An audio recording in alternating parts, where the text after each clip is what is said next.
We all love a rags to riches story. A good old-fashioned one was the Beverly Hillbillies. And if you're a bit younger than I, it was a show when there was some farmers in America struck oil, and they made a lot of money and moved to Beverly Hills. And it was a funny story. So we're going to talk about it because we've got our very own people in the Northern Beaches that were on farms in Warriewood and things like that have made a lot of money. Let's chat about it. Stay tuned.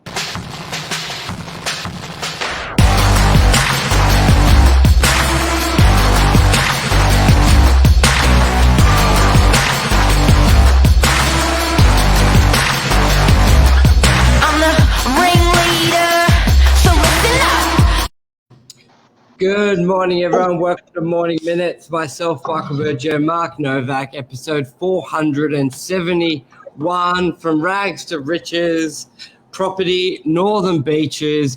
I don't think there's probably been any bigger change to a suburb to when Warriewood was rezoned. I know DY's had a big facelift with their master plan. But I think it would be very hard to beat the dramatic change.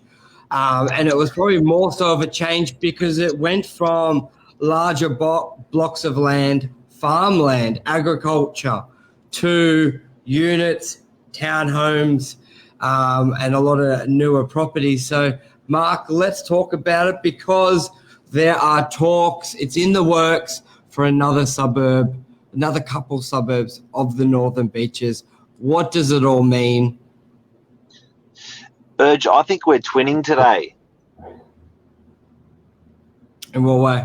I'm getting this a lot lately, man. I'm getting a lot of pressure now. We've got the same colour tie on.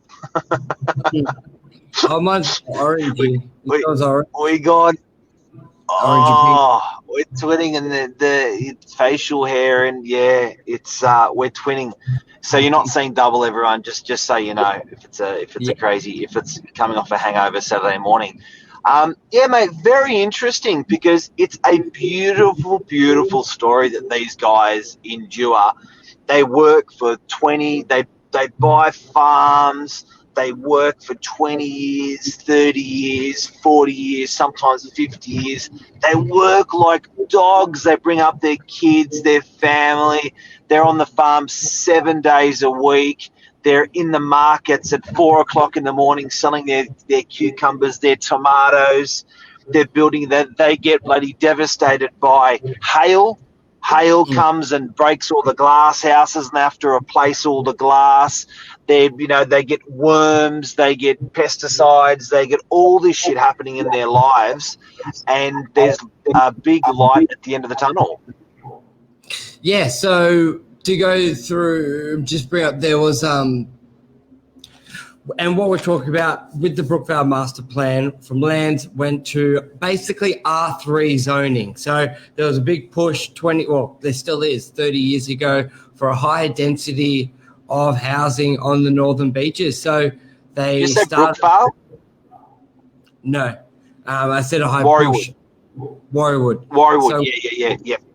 Yeah, so with Warriewood, they changed to R3 zoning, which you go from having a couple acres to now being able to do a lot of apartments there. But let's talk about how that would be for a homeowner, because they bought in an area which didn't have units, and now there's the good and the bad. And what I mean by that is, yes, it's great that their property is worth more money now because it goes from a farm to a development site.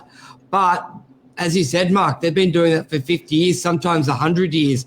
Their family's been on a farm with horses, and they're faced with either two options.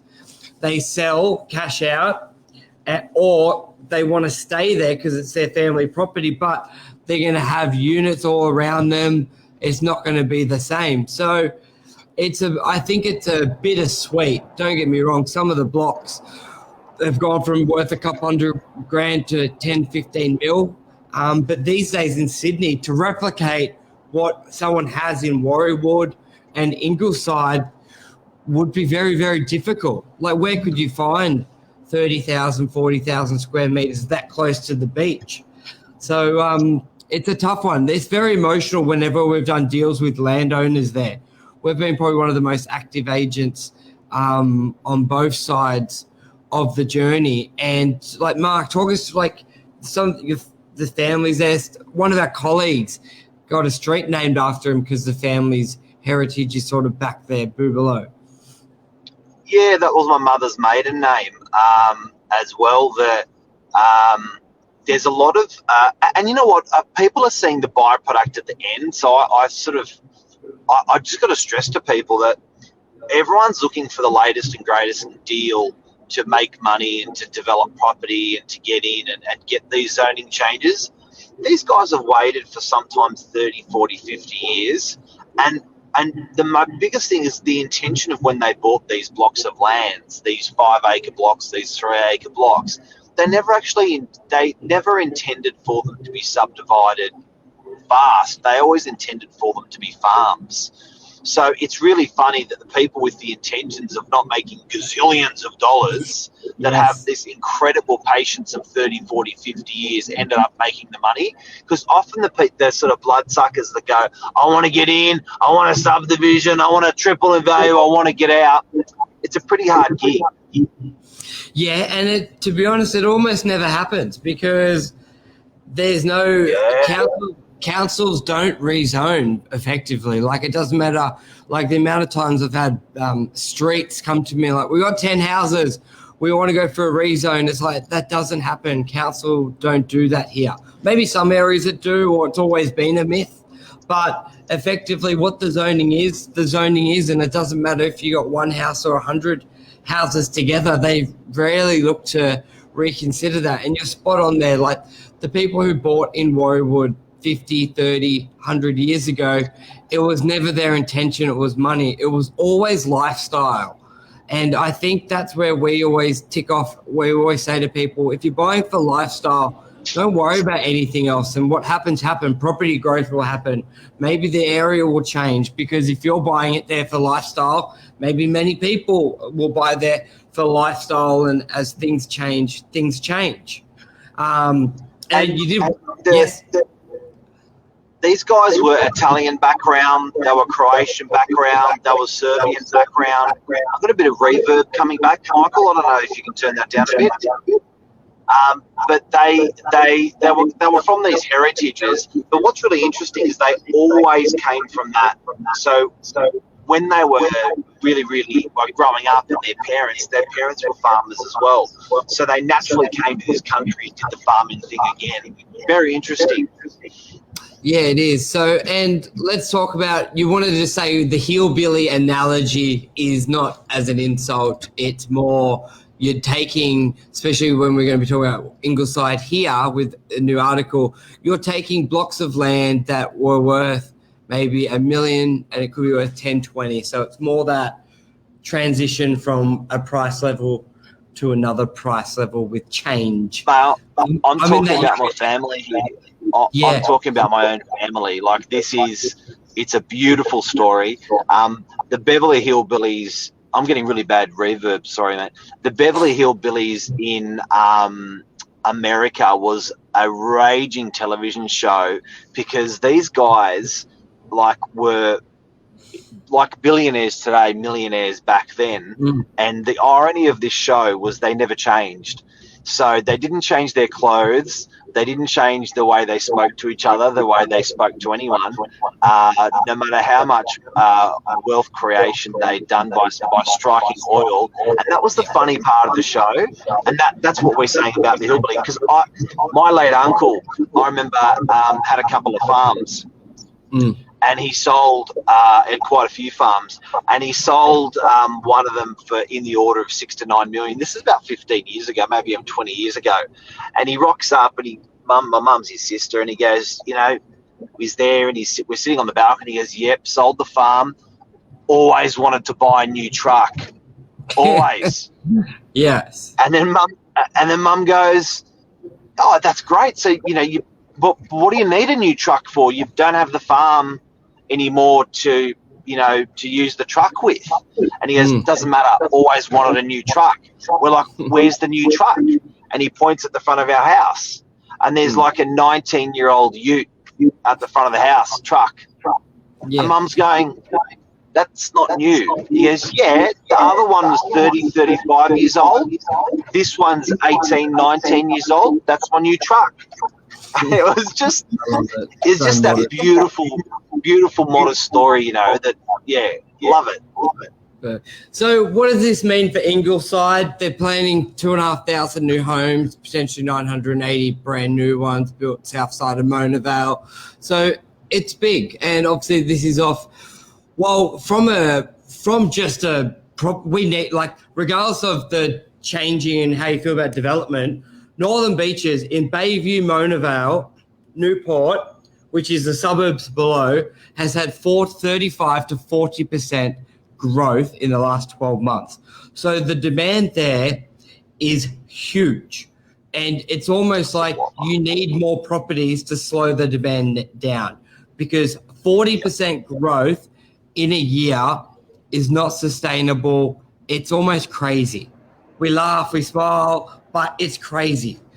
And we're not talking about homes that cost 200 now going to 800. We're talking about homes that were like 1.7 now, mid twos. Like, it was already, in Sydney point of view, very high. And now, so from that point of view, there's huge, they need this. It's almost like increasing interest rates to slow the market down. There's a lot of people wanting to move in.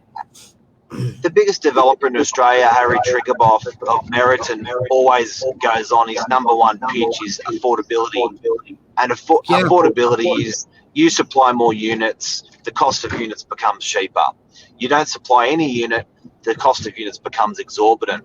So it's the same philosophy here with Ingleside. It's, believe it or not, yes, they are going to be selling for a lot of money, but it just brings affordability, and not just for Ingleside, but it actually releases the pressure valve off a little bit for the whole region.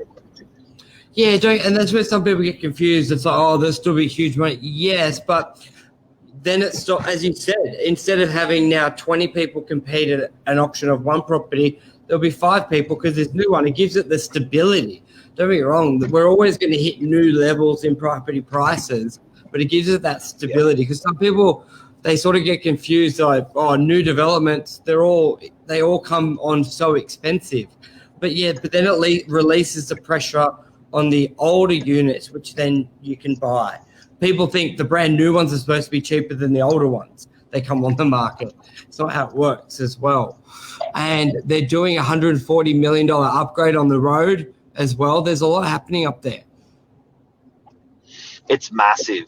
So Ingleside, guys and girls, is the one to keep out for. That's where there's going to be new land subdivisions.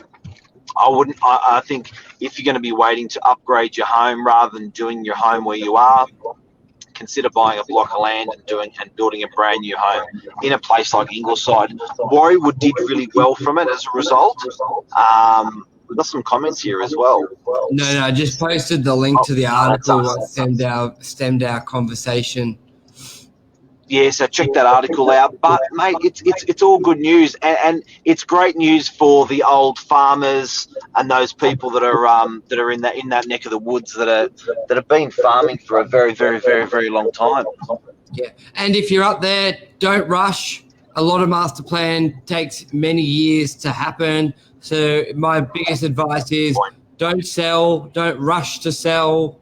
Just hold. If you wanted to move, keep the property and go lease somewhere. Some people rush into a development deal and then they just get burnt because council, look at French's Forest, guys. It was supposed to be done 10 years ago, keeps dragging on. You do not have to be the first. That's all I can advise. You've owned it for 10, 20, 50 years. Why do you have to be the first to sell? Once it changes, it's not going anywhere. So relax, embrace it. If you were looking for a change, there's no harm in leasing that property out and you go rent somewhere, because there could be a gold mine at the end of the tunnel, but it could be 2 years away, it could be 10 years. That's the whole big thing there. Whenever you hear a timeline, ignore it. It never really works out. So it's a good point. Merritts was like that, and DY and Warriewood was like that. French's Forest, Brookvale, they're all like that. So it's great news, but also get involved. You can put comments in, especially if your block maybe is missing out. Like, you don't want to ignore it. Then they release the final version and your block is not included. And you're like, shit, what could I have done? And you could have been sending emails, basically protesting and negotiating to have your block included or not included in the change. Maybe I get a few neighbors together and make the argument, because these blocks you could go from a $4 million property to a $30-50 million property. And that's not a stretch of the imagination how big these blocks are. Most of them typically up there. So yeah, speak with us, speak with an agent, get some advice. Don't go in blind.